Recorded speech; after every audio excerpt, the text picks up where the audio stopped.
Hey guys, today I'm going to be talking about the importance of training specifically for your goal.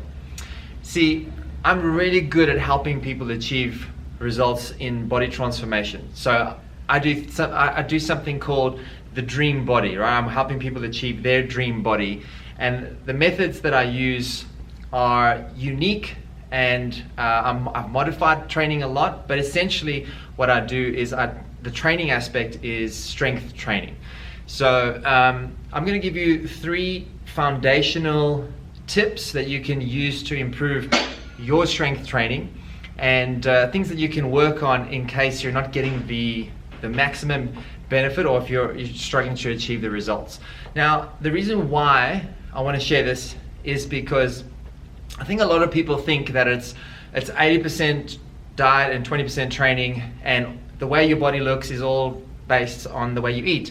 And I 100% agree that your nutrition needs to be fantastic to achieve great results. But without specific, like goal-specific training, you're not going to achieve those results. You're not going to have a great shape to your body without doing correct training, or the training that's specific for that. If you were a long distance runner, fine, that's what you should be doing, and your body will adapt based on your long distance running. That is your specific type of training for your specific sport, and then your body will start to reflect what you do. So if you want to shape up your body, meaning if you want a small waist, if you want strong looking legs and toned upper body, the way you train is important. It's not something that you should neglect. So here are my 3 tips to help you improve the quality of your strength training so that you can achieve great results. And essentially, if you're listening to this, my message is helping people achieve their dream body. I love working with all kinds of people, but really what I'm really good at is helping people transform so that they can have a lean, great looking physique that they're super confident with walking onto the beach, and so on. So my first tip is exercise selection. Which types of exercises should you be using to develop your strength and transform your physique? Number one thing here to think about, we've got 2 types. We've got compound and isolation work. I would spend most of my time doing compound movements where more muscle groups are involved to do that particular movement. Our bodies move in certain ways, and as an example, we do a squat. That's how we move. We squat, we can lunge, we can press, we can pull. All those basic human movements are kind of compound movements, and that's what we should be really spending most of our time working, lots of muscle groups so that we can lift heavy weights to do the movement. The second tip that I see a lot of people kind of neglecting is the range of motion inside that specific movement. So we choose a great movement that is going to hit a group of muscles, and then the range of motion is neglected. So for me, my advice is to move that, do that movement in a full range, okay, so that we don't have weak points in that range of motion. If you were to build your squat and you constantly and you only stopped halfway down, there is a portion of that movement where you're not going to improve your strength. So I would always recommend a full range of motion. Now consider that everybody has slightly different mechanics and everybody's flexibility is slightly different. I understand that, and I'm not expecting you to do something that your body cannot do.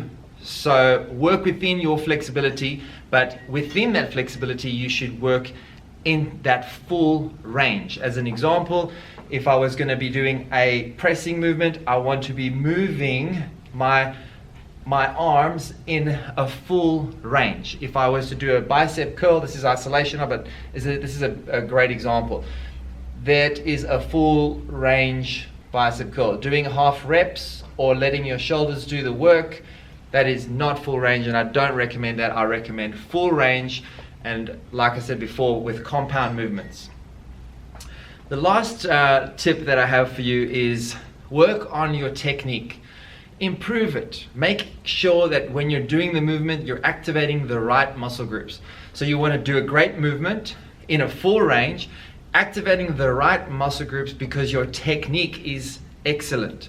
Don't try to jump up with weight selection. I can increase the weight too soon once you get started with a new movement. Practice the movement over and over and over until you know that the right muscles are working and you're stabilizing and mobilizing your, so I'll simplify that. So we're moving the right parts of the body, and we're keeping the right parts of the body still. So that's the most simple way to understand stabilizing, mobilizing. What's got to stay still and what's got to move. All right, so now you understand what that means. So when you're working on great technique, improving your technique, you want to make sure the right muscle groups are working, and make sure that your joints are all doing what they're meant to be doing. I will go back to the bicep curl for you so that you can see. If I do a bicep curl and I move my shoulder whenever I do that exercise, and you see there's movement here. All right, so that's what I don't want, is I don't want movement through the shoulder. I want movement at the elbow only. So the shoulder stays still and the elbow is doing the movement. So that's an example, and that goes for all exercises. We've got some parts of the body that must move and some parts of the body that must not move. Okay, and we want to work on great technique, and essentially when you do that, along with choosing the right exercises, the best exercises, with the full range and great technique on it, you should get great results. That's as simple as it is. Those are the three foundational things I want to share with you today on improving your strength training. And I'll be sharing a little bit more about this type of thing, because I really do think that this idea that everything's diet and it's only 20% training, I don't think that that is true. I actually think that it's rubbish. To be quite honest, if I need to be really honest about it, it's rubbish. You have to think about the movement that you do, the exercise that you do, as what's going to cause that adaptation or how your body's going to change. If you're not going to challenge your body in a specific way, you will not change if that's what you want. So that's what you must remember, that I really put 50% of this down to your nutrition and 50% down to your training if you have a transformation type goal.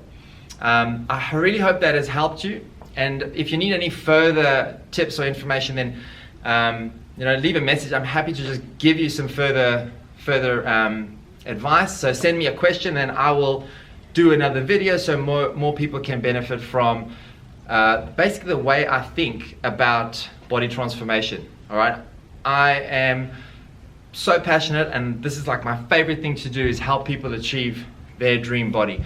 So if that helped, fantastic, give me a thumbs up or message me, I'll send you something else.